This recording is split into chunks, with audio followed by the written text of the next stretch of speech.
我与萧琳琴瑟和鸣，是众人心中的人君贤后。在她驾崩不到1年，我亦随她而去。在睁眼，我们双双回到少年时。这一次，她没有像前世那样牵起我的手，而是转身跪在御前，求天子收回成命。她要与我退婚，娶商女陆锦为妻。大家好，欢迎收看皮皮听书。这一年是昭华12年，是司马家如日中天的一年，也是我杨好商从江南归京的一年。我耳边上一刻还是宫人的悲泣，下一刻就重生在觐见太后的路上。长乐宫里，我云姨拜。云姨见过太后娘娘。好云姨，你可算回来了。太后欣喜不已，亲自下来将我扶起。见你身子无碍，哀家也就放心了。听闻你抵达京城，太子被他皇叔召去，正商议你们的亲事呢。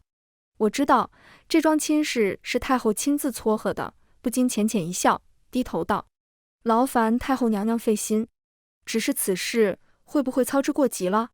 太后叹气：哎，你受此重伤，生生耽误了3年，哀家哪能不心急呢？何况灵儿今年已满16，该是成亲的时候了。她拉着我坐下，虽是一脸热情，语气却不容拒绝。你呀，不用担心，太子是个温和体贴的人，嫁给他，断不会让你受委屈。我回想前世，的确没受到什么委屈。嫁给萧琳的几十年，我们琴瑟和鸣，连争吵都不曾有过。尽管我比他大了整整3岁，可他却没有嫌弃，反而对我关怀备至。除了我们一生无子外，倒是没什么遗憾。我微微一笑，陪太后聊起家常。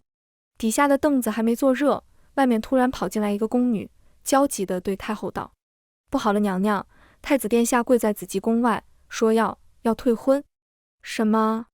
太后顾不得失态，从座上站了起来。我微微抬眉，心里也有些惊讶，这在上一世是没有的。难道说萧琳也重生了？太后脸色阴沉，带着我匆匆赶过去。紫极宫外，太子萧琳跪在阶上，身侧围着几个低声劝慰他的宫人。见到太后出现，萧琳唤了声皇祖母，随后目光从我脸上一掠而过。我正要对他行礼，他却蓦然扭头，似是不愿见我。今生我只跟他遥遥碰过一面，离开3年再回来，他该是认不出我的。如此态度，他果然也重生了。我假装没看出他的冷淡，依例行礼。太后恨铁不成钢地望着他：琳儿，你怎么突然提出要退婚？是不是有人在你耳边说了什么？太后眼中闪过一丝狠厉，萧琳身体颤了颤，坚定道：没有其他人，是孙儿自己的决定。胡说！你先前还答应的好好的，要是没人在你身边挑拨，你怎可能生出退婚之意？快起来，跟哀家进去和你皇叔认错。云姨如今好好的回来了，你瞧这模样，京里哪位小姐及得上？太后把我拉到萧琳面前，我垂下头，任她打量，冷淡的视线一触便离开。她淡淡道：司马小姐自是光彩照人，可惜姑心里已有良人，此生非她不娶。任司马小姐再如何出色，于姑心里却是及不上她半分。太后让她气得脸色发白，恨不能堵住她的嘴。胡说！你认的几个官家小姐，就说自己已有心上人。哀家看你是脑子糊涂了，挑选正妃这件事，自有哀家和陛下做主，你只管回东宫准备成亲就是了。但萧琳这次出乎意料的坚定，跪在地上不屈不挠。僵持间，苏总管从殿里出来，传达皇帝的旨意。陛下说太子要跪，就让他跪在那里，看他能跪几个时辰。说罢，他低头小声地劝了萧琳几句，让萧琳乖乖认错，不要惹得陛下不开心。萧琳充耳不闻，依然我行我素地跪着，似乎真要跪到地老天荒。太后脸上满是心疼，眼里闪过一丝怨怼。我沉吟片刻，也在萧琳身旁跪下。萧琳见状，撇过脸道：别以为你也跪在这里，姑就会听从旨意娶你。姑这辈子已经有了喜欢的人，你这般逼迫，只会让姑更加厌恶。我摇摇头，臣女不是为了逼迫殿下，而是觉得殿下言之有理，也想求陛下解除我们的婚约罢了。他一脸惊讶地将头转回来，我却不再看他，而是对太后以及苏总管说道：太子殿下不愿迎娶臣女，臣女也不愿太子殿下伤心，还望苏总管转告陛下，臣女肤浅命薄，求陛下准许殿下与臣女退婚，勿要责怪殿下。我俯身叩拜，太后与萧琳都是一愣，像是不敢相信我会放着到手的太子正妃不要。苏总管也颇为讶异，但还是进去转述了我的话。殿中沉默良久，不一会儿，天子让我们进去。我不动声色地扫向珠帘后，隔着一段距离，天子的眉目隐隐约约，叫人看不太清楚，唯有一袭浓艳紫衣如深秋牡丹。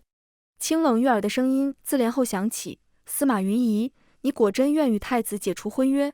我叩拜道：“臣女甘愿，请陛下成全。”昭华帝不语，仿佛还在犹豫。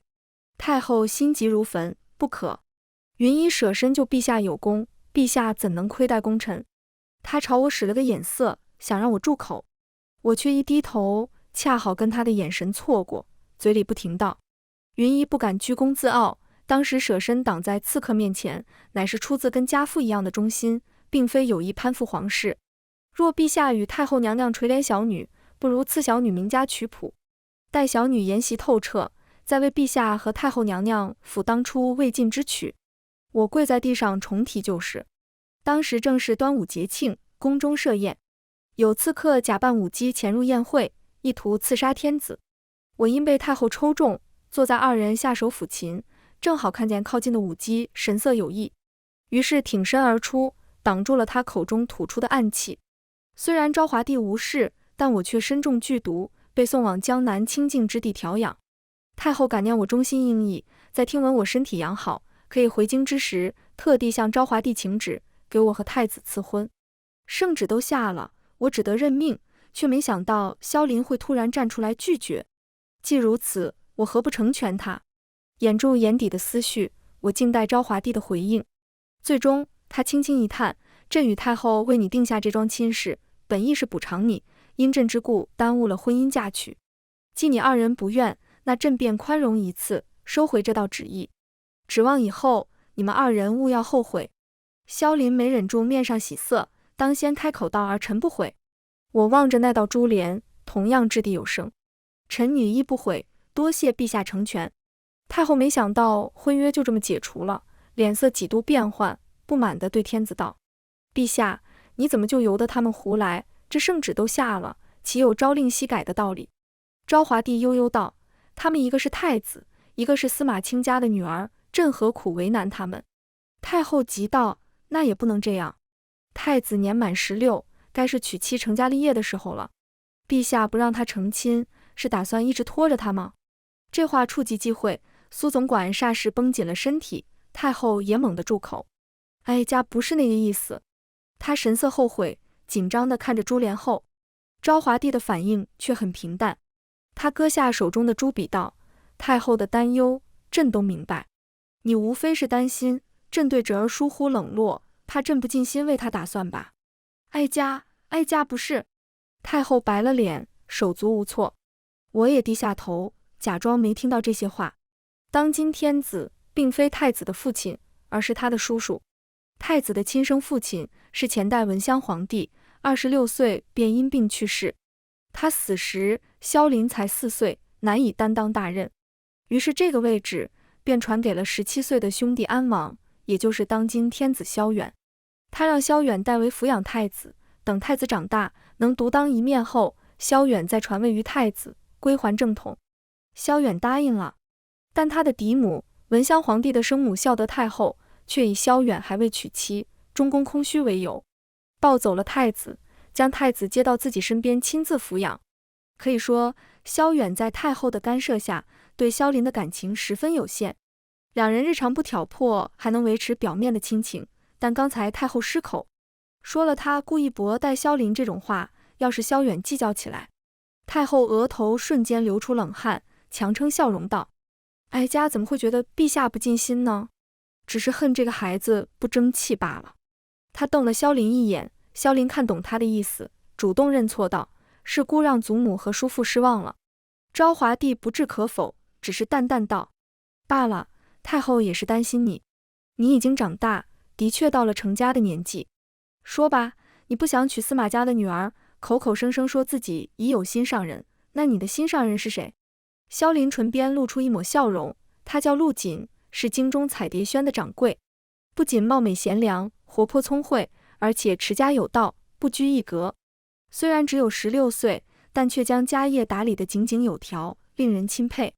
萧林不吝赞美之词，但太后还是一下找准了关键，嫌弃道：“只是个商户之女。”萧林辩解，虽然是个商户之女，但她品性相貌都不输大家小姐。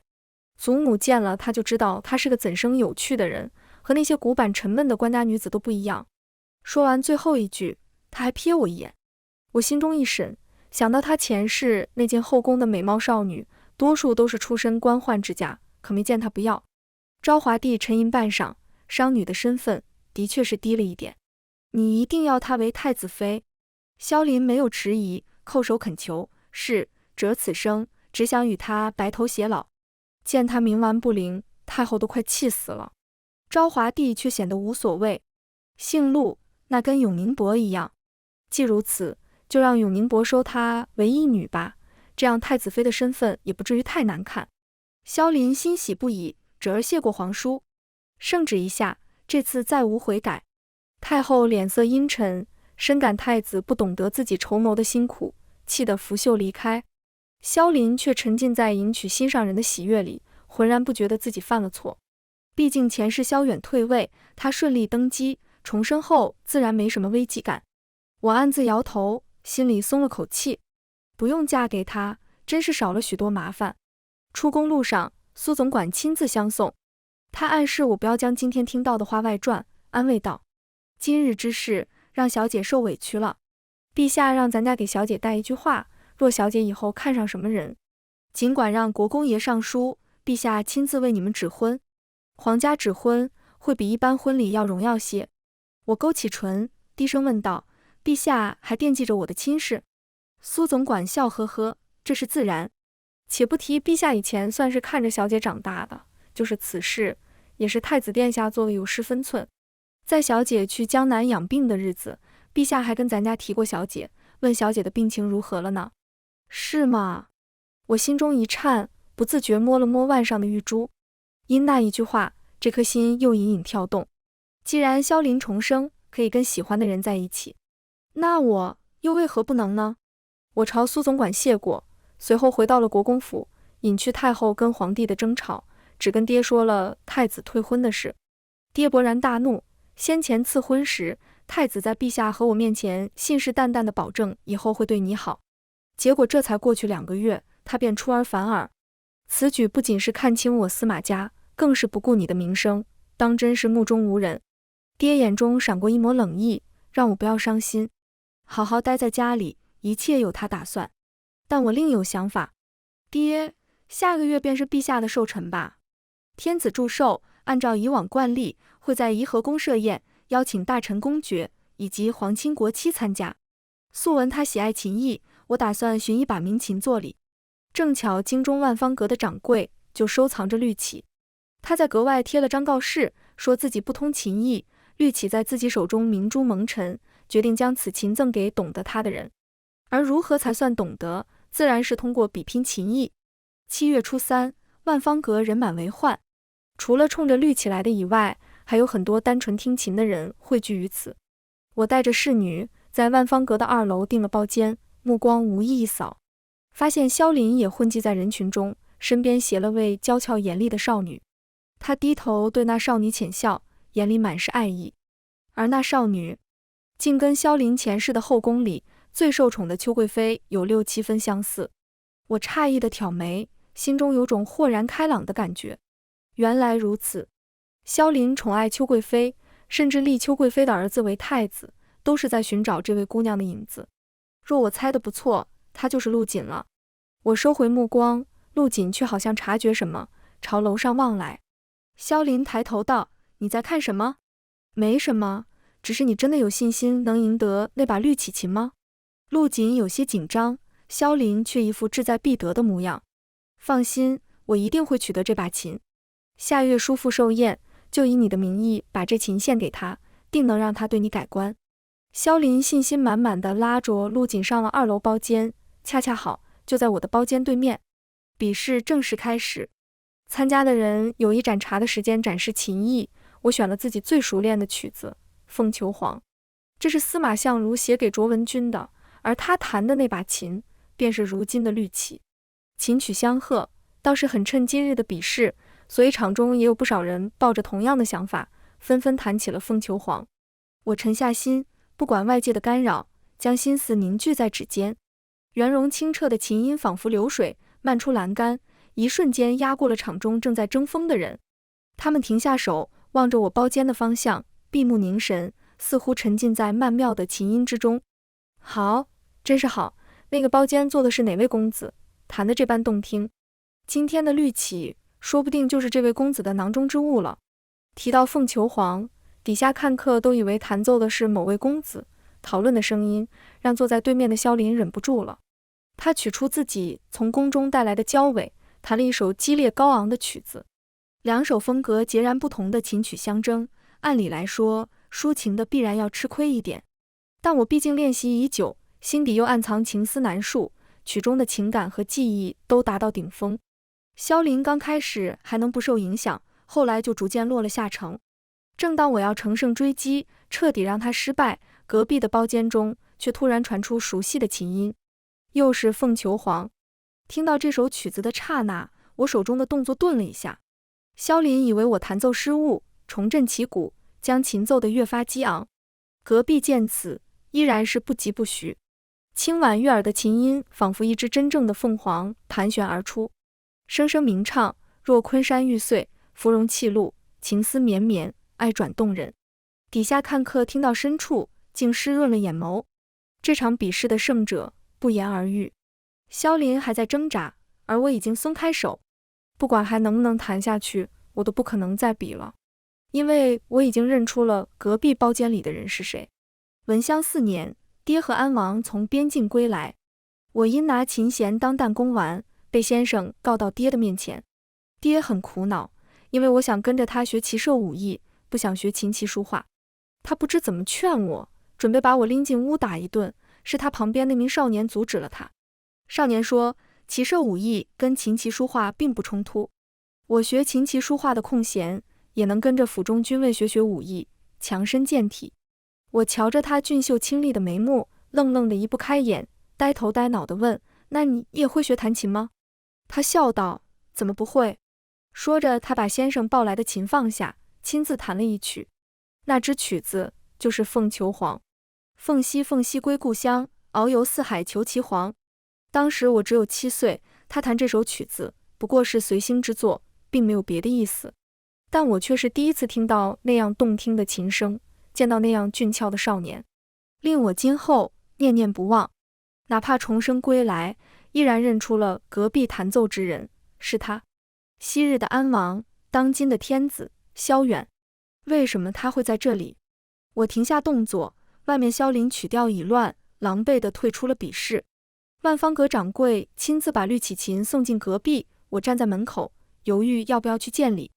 正当我想假装不知道时，背后传来一道声音，小姐留步。我回头，那人轻咳一声，朝屋中道，我家主人有请。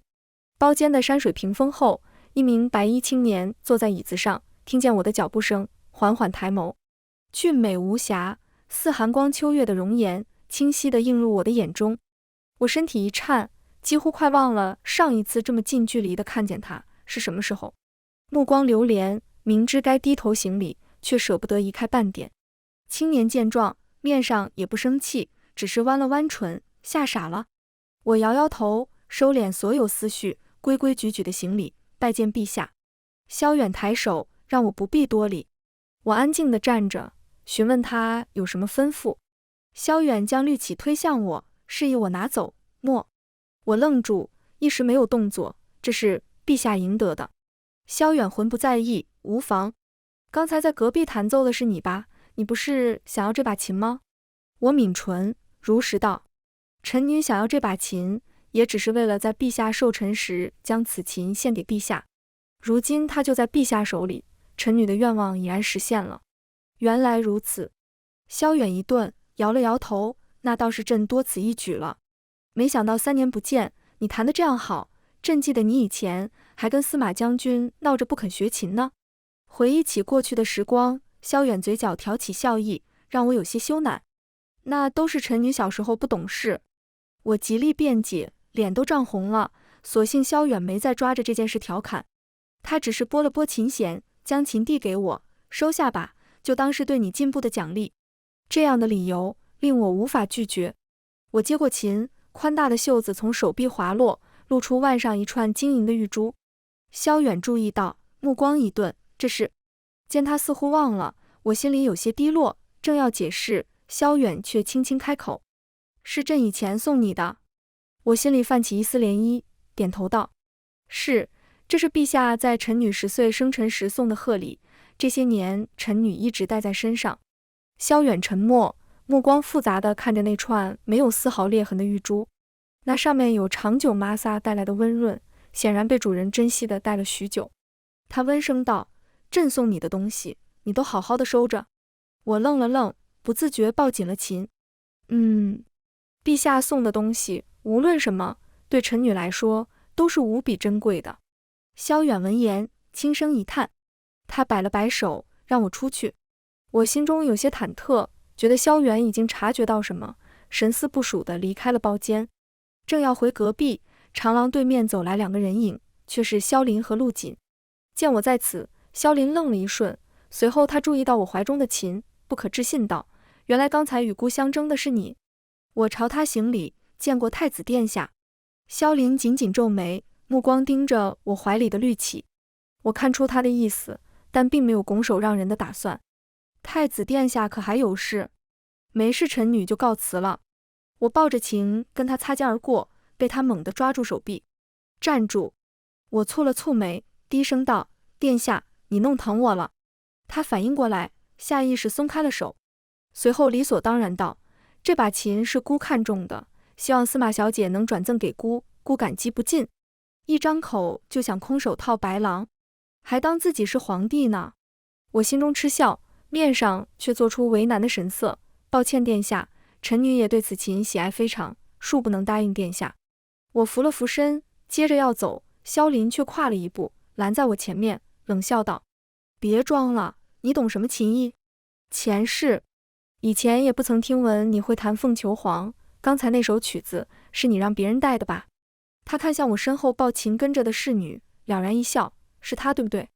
侍女连忙否认：“婢子不通琴艺，殿下误会了。”萧林伸手扶他：“你起来，有孤在此，他不敢对你怎么样。你只需如实告诉孤，刚才弹琴的是不是你？”侍女惊得瑟瑟发抖：“真的不是奴婢，奴婢哪里会弹琴啊？”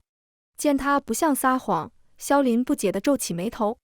陆锦开口道：“会不会刚才包间里还有别人？”“对，没错，肯定是这样。”萧林恍然大悟，对我露出一丝冷笑，言辞轻慢道：“司马云仪，难怪你有恃无恐。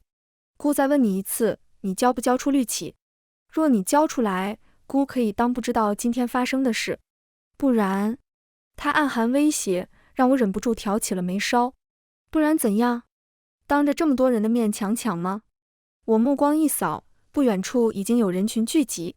萧林顿时卡住，他身旁的陆锦上前一步：“司马小姐，我知道您被殿下退婚，心里定然是恼怒的。但不管怎样，是您先违反了万方阁的规定，殿下要你将琴交出来，也是情有可原。”他看似恳切，眼里却带着轻视。我嗤笑了声，冷嘲道：“说我违反规定，那请问我违反了哪点？”萧林忍无可忍：“你找人代替比试，还有脸问违反了哪点？”跟他说不清，我直接坐下来，将绿旗置于膝上，现场弹了一曲。萧林骤然变了脸色，喃喃道：“凤求凰，这不可能。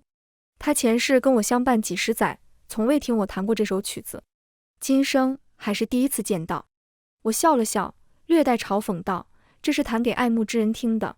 殿下并非臣女爱慕之人，自然不知臣女会弹奏此曲。”萧林面上一阵红一阵白，唯唯诺诺了几个字，却是什么都说不出来。我起身准备离开，不曾想陆锦再次发难。他指着我，好像发现什么秘密似的叫道：“等等，虽然你也会弹凤求凰，但最后胜出那个人，明显跟你弹的有些不一样。”萧林一愣，思索道：“是有些不同，那道琴音更圆润，也更为清冽。他看向我侍女手中抱着的琴，毫不客气地夺过，上手弹了几下，摇头道：“也不是这把，2把都不是。那果然还有其他人在。”萧林瞪着我，面色阴寒，差点就让你糊弄过去了。司马云仪，你不会想说自己还有第3把琴吧？一把自己带来的，一把萧远送的，我的确没有第3把了。不过，我扫了一眼身后的包间，弯起唇角。殿下，您猜得不错，最后赢得这把绿旗的人，并非是我。他是一位尊贵之人赠与臣女，臣女无论如何也不会送人。我轻描淡写地瞥了一眼陆锦，陆锦霎时沉下了脸色。他紧咬牙关，委屈地看向萧林。2人沉浸在不忿里，根本没听出我话中的明示。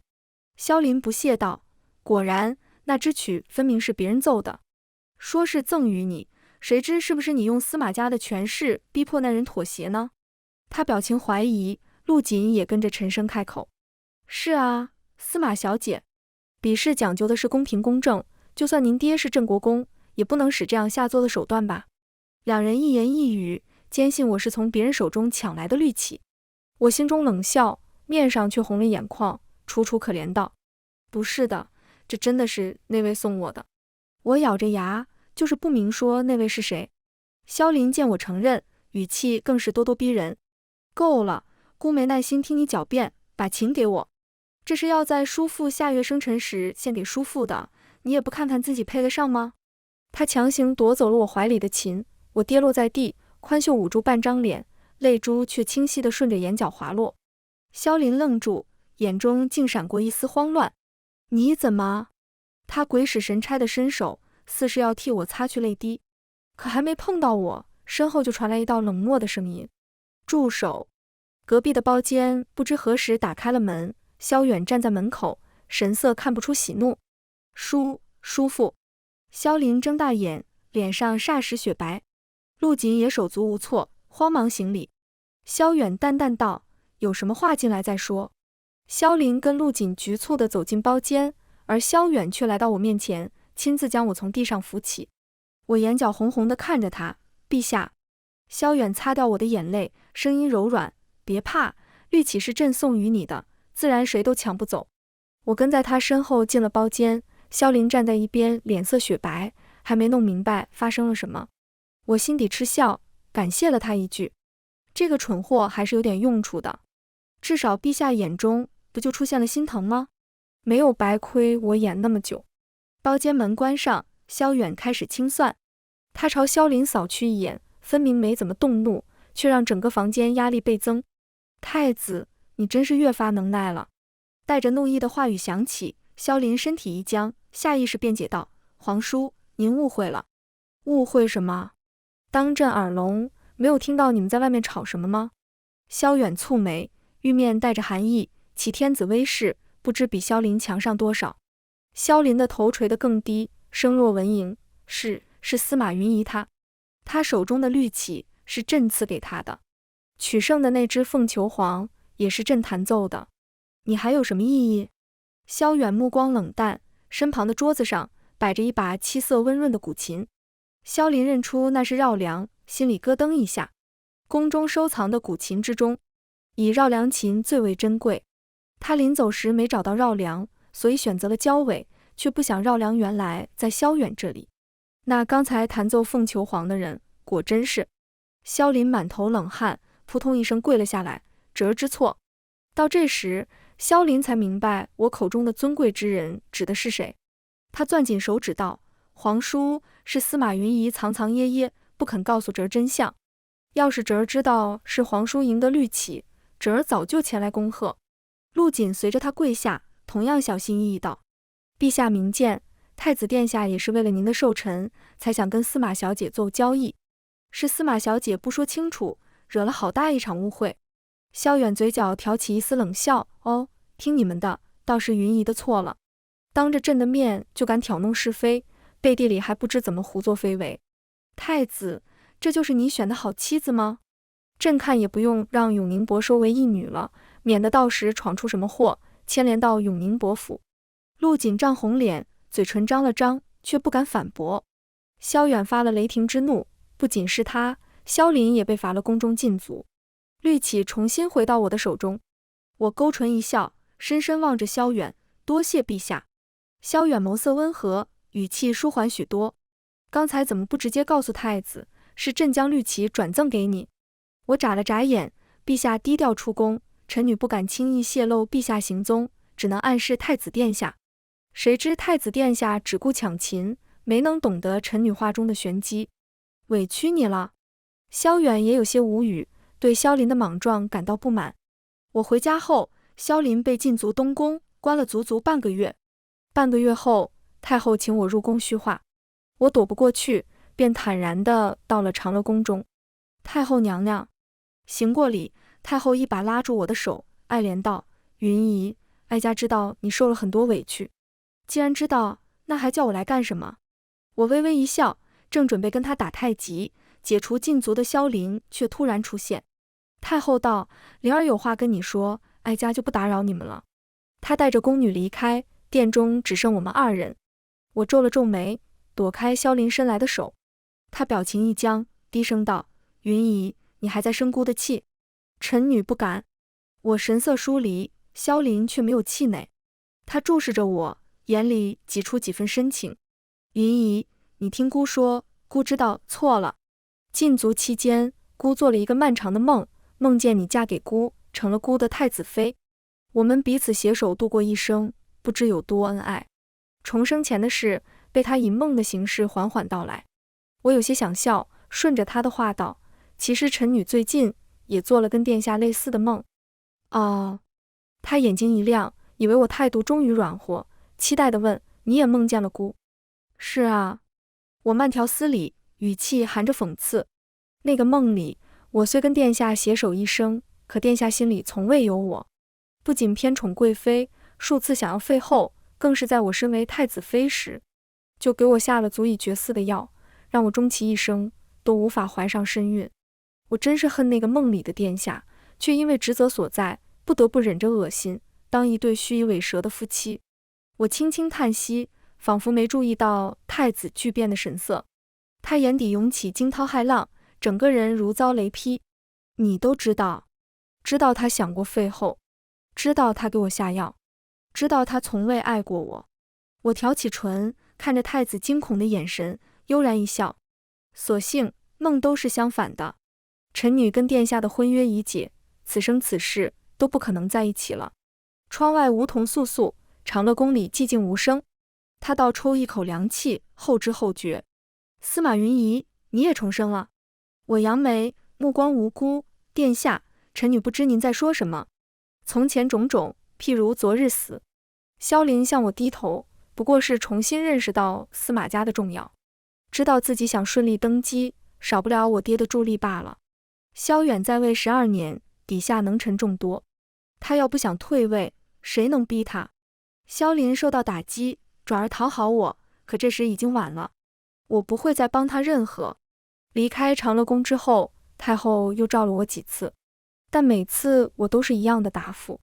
太后终于放弃，冷冷道：“云姨，你也已经19，不是年轻小姑娘了，除了太子，你还能找到更好的归宿吗？”我斩钉截铁：“能。”8月13是萧远生辰，过了这日，他距离而立，便只剩1年。我爹突然上书，请天子选秀，填充后宫。萧远没有答应，却也没有立即拒绝。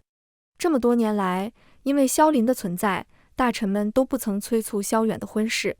可我爹一带头，请求立后的声音渐渐多了起来。太后焦虑无比，派人询问我爹是什么意思。我爹只回了他一句话：中宫空置多年，理当挑选德才兼备的女子入主中宫。谁都看得出来，他是为了我。可到底能不能坐上那个位置，还得看萧远的意思。兰清寺里，我跪在佛前，苦苦祈祷那人知我心意。缭绕香烟中，一双清冷凤目静静看着我陈述自己的罪过。在我还懵懂无知的时候，我就倾心于他。尽管在他眼中我微不足道，可他的每一分关怀都像照耀萱草的朝阳。我不可抑制地追逐着他，期盼他能留下，又担心他会发现。我们之间隔着遥远的距离。可3年前的一瞬，我曾倒在他的怀里。我对他说：“我忠于您，陛下。”可这10分的忠心里，还有1分我的私心。我爱您，陛下。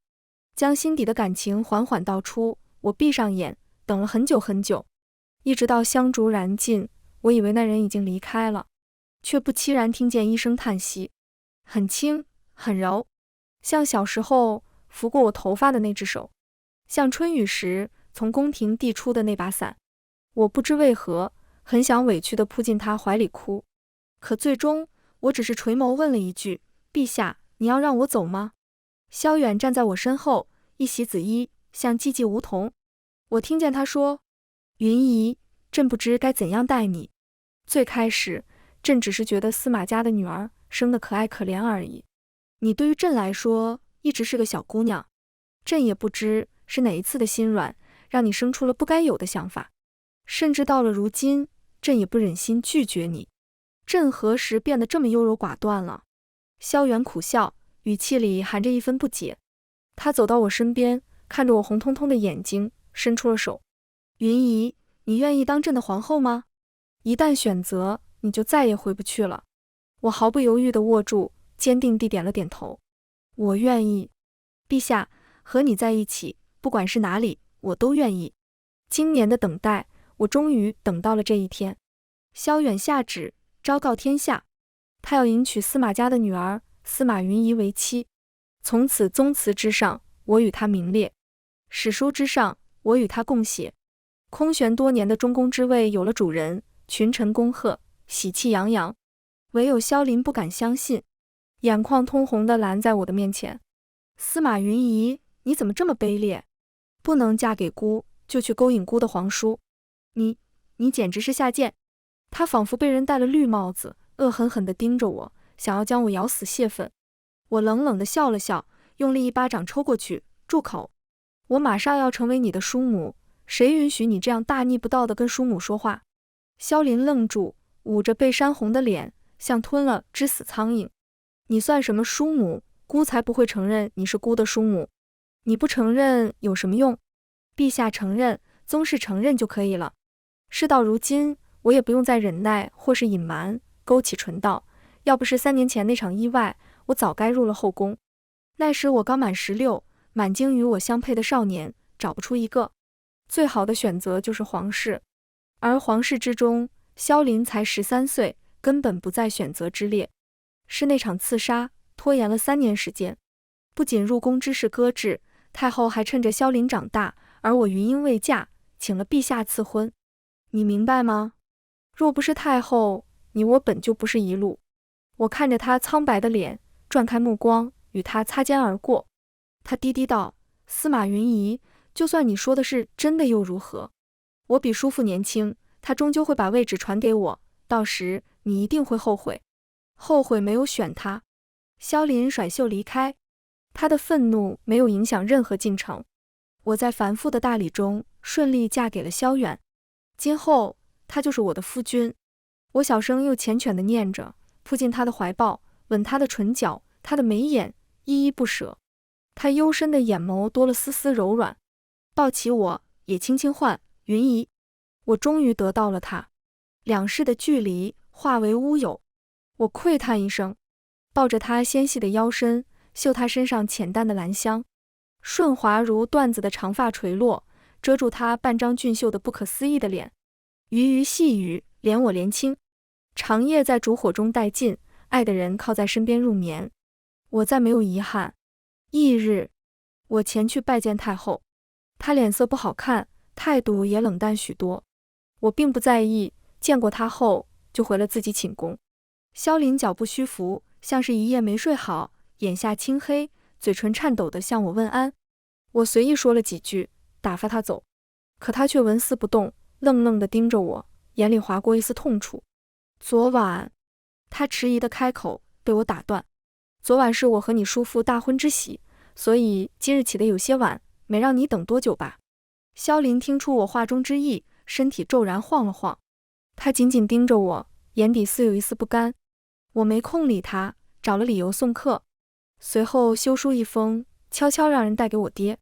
明年京中还会发生一件大事，这件事间接导致了萧远退位，而我不会再让它发生。昭华12年冬，太子迎娶正妃，朝廷虽是一片恭贺，作为新郎的萧林却不见喜色。明明他娶到了自己前世错过的朱砂痣，可朱砂痣真成为他的妻子时，他又觉得少了些什么。陆瑾察觉他的冷淡，跟他吵了几次。东宫鸡犬不宁，两人也遭到训斥。太后见萧林似乎没那么爱陆瑾了，趁机挑了2个听话乖巧的官家女子，让萧林内做侧妃。看着他们，陆瑾心都碎了。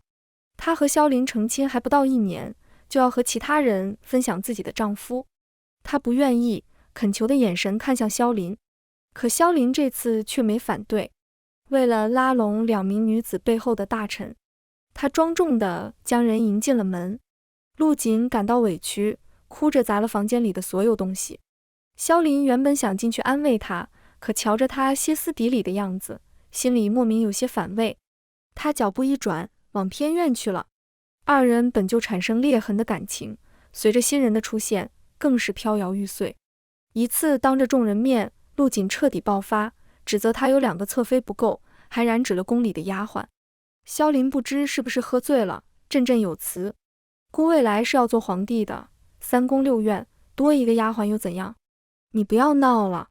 陆瑾脸色苍白，泪水落了满脸。众人望着他们都有些尴尬。萧远皱眉，眼底浮现一丝不满，吩咐道：太子言行无状，把他给朕带下去。萧林被侍卫强行拖出宴会，关在东宫好好反省了一阵。太后前来求情，说萧林只是待在宫里太压抑，希望皇帝给他安排一个职务，让他学着处理国事。萧远对这个侄儿虽然没多少感情，但他毕竟还是太子，一直关在宫里的确不是办法。于是萧远把赈灾的任务交给了他。正值7月，东南大水为患，附近的官仓放粮，朝廷也从国库拨了银子。萧林只需在大臣的陪同下将银子分发下去。然而即使是这么简单的事，萧林也把它搞砸了。赈灾的银子不翼而飞，萧远大怒，涉及的官员一并落了罪。萧林跪在紫极宫，口口声声说自己冤枉，眼底却藏着不甘与算计。萧远冷眼看着他，拂袖冷哼：汝不类妇，枉为太子。最终朝廷只能重新拨一笔银子赈灾。这次换了萧远的心腹大臣，路上总算没有再出事。我爹传信问我，要不要现在就联合群臣上书，直接把太子废掉。我想了想，让他再等一阵。过不了几日，就是萧远的30岁寿辰。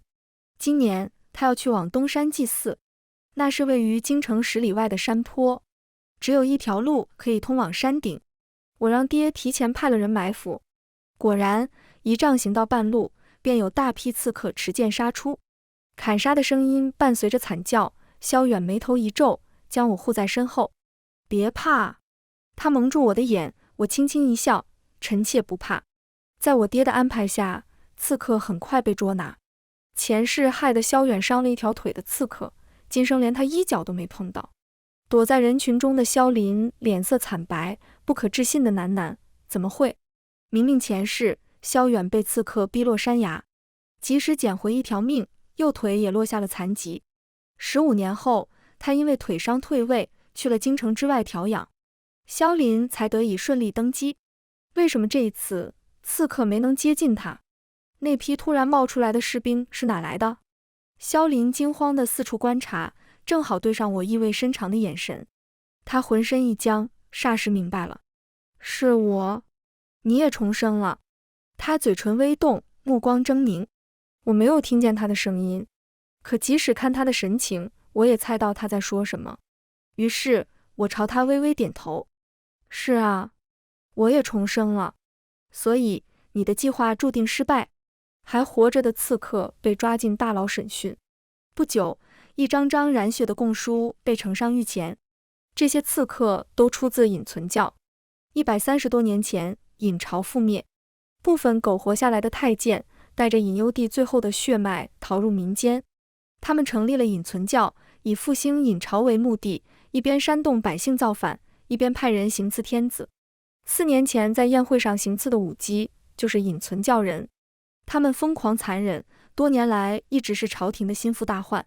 萧远前世经历这一遭后，花费了7年时间才彻底清剿他们。等到萧林上位，便是一个现成的太平人间，只要他不作妖，就有宽仁得志的名声。可他不知感恩，也并不满足。这一世竟暗中勾结尹存教，将朝廷赈灾的银子作为交易，意图在萧远祭祀的路上将他彻底杀死。桩桩证据与供词，压得萧林无处辩驳。他被废去太子之位，丢入大牢候审。太后前去求情，质问萧远是否忘了先帝遗诏。萧远冷冷道：太子勾结尹存教，意图谋反，乃是不可饶恕的死罪。便是100年后朕去到兄长面前，朕也问心无愧。太后与其质问朕，不如好好想想这些年是怎么教导的太子。德性不端，犯上作乱，落到今日这步田地，完全是他咎由自取。萧远不留情面，甩袖离开。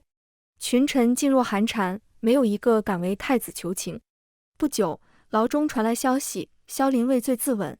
死前，他要求见我一面，我没有答应，只是让他把想说的写于纸上，打开看了几眼。